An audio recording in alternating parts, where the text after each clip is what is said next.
윤석열 대통령의 구속 취소 결정에 대해서 현직 부장판사와 현직 검사가 내부방에 의견을 제시하는 글을 올렸습니다.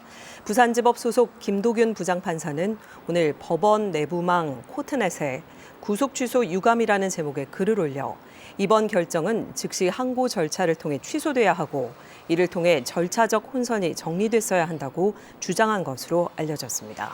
그러면서 앞으로 구속 일수 계산과 관련해 큰 혼란이 예상된다고 덧붙인 것으로 전해졌습니다. 또한 현직 검사는 어제 저녁 검찰 내부망 이프로스에 글을 올려 대검이 즉시 항고를 포기한 이유와 근거를 검사들에게 공개해달라고 요구했습니다. 현직 부장판사가 법원의 윤석열 대통령 구속 취소 결정을 비판했습니다. 부산지법 김도균 부장판사는 내부망에 구속 취소 유감이라는 글을 올려 이번 결정이 법리적, 제도적으로 많은 문제를 안고 있다며 종래의 선례가 유지되는 게 바람직하다고 밝혔습니다. 윤 대통령의 구속기간을 날이 아닌 시간으로 계산한 데 대해 형사소송법상 검사의 구속기간은 10일, 즉 날수로 정해져 있을 뿐이지 시간, 즉 240시간으로 규정돼 있지 않다고 했습니다. 그러면서 만일 이번 결정대로 수사기록 접수 후 반환까지의 시간만을 구속기간에서 제외한다면 피의자 측에서 구속적 부심을 반복함으로써 사실상 구속기간의 상당 부분을 무력화시키는 경우까지도 발생할 수 있다고 우려했습니다. 김 부장판사는 즉시 항고를 하지 않은 검찰도 비판했습니다. 검찰은 무슨 연고인지 이 쟁점이 형사 절차상 매우 중대한 의미를 가질 뿐만 아니라 법리적으로 상당한 논란이 존재함에도 즉시 항고조차 하지 않았다고 비판했습니다. 이번 결정은 즉시 항고 절차를 통해 취소돼야 하고 이를 통해 절차적 혼선이 정리됐어야 할 것이라고 밝혔습니다. 검찰 내부망에도 대검찰청이 즉시 항고를 포기한 것에 의문을 표하며 이유를 공개하라고 촉구하는 글이 올라왔습니다. 박철환 광주고검 검사는 당장 이번 사건과 결정을 계기로 많은 구속 피고인들과 피의자들이 동종 주장을 할 가능성이 높기 때문에 검사로서는 명확한 입장과 논리를 정리해둘 필요가 있다고 강조했습니다. 박 검사는 재판부가 제시한 구속 취소의 사유가 전례에 어긋나는 등 부당하다고 판단될 경우 검사는 즉시 항고를 통해 그 당부에 대한 상급법원의 판단을 받는 것이 마땅한 것으로 보인다고 했습니다. 그런데 대검은 즉시 항고 포기 입장을 취했다며 상식적으로 원칙적 입장과 다른 입장을 취하는 쪽에서 훨씬 강력한 논증을 제공해야 한다고 지적했습니다.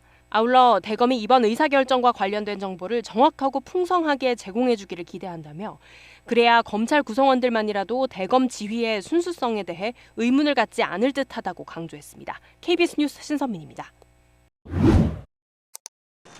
법원의 윤 대통령 구속 취소 결정에 대해 검찰특별수사본부는 즉시 항고를 주장했지만 심우정 검찰총장은 결국 석방을 지휘했습니다. 논란이 이어지자 심 총장은 오늘 출근길에서 적법 절차에 따른 것이라고 입장을 밝혔습니다. 적법 절차와 인권보장은 제가 취임 이후 계속하여 강조해온 검찰의 기본적인 사명입니다. 적법 절차의 원칙에 따라서 소신껏 결정을 내린 것인데 심 총장은 기소 뒤 피고인의 신병에 대한 판단 권한은 법원에 있어 법원 결정을 존중했다고 했습니다. 구속 취소에 대한 즉시 항고 제도는 유신헌법 시절 도입된 제도라고도 언급했습니다. 비슷하게 도입된 보석과 구속 집행정지에 대한 즉시 항고가 이미 헌재에서 위헌 결정이 나온 상황이라며 또 다른 위헌 소지를 불러일으키는 것은 맞지 않다는 취지입니다. 심 총장은 다만 구속기간 만료 뒤 윤 대통령이 기소됐다는 법원 판단에 대해서는 동의하기 어렵다고 했습니다.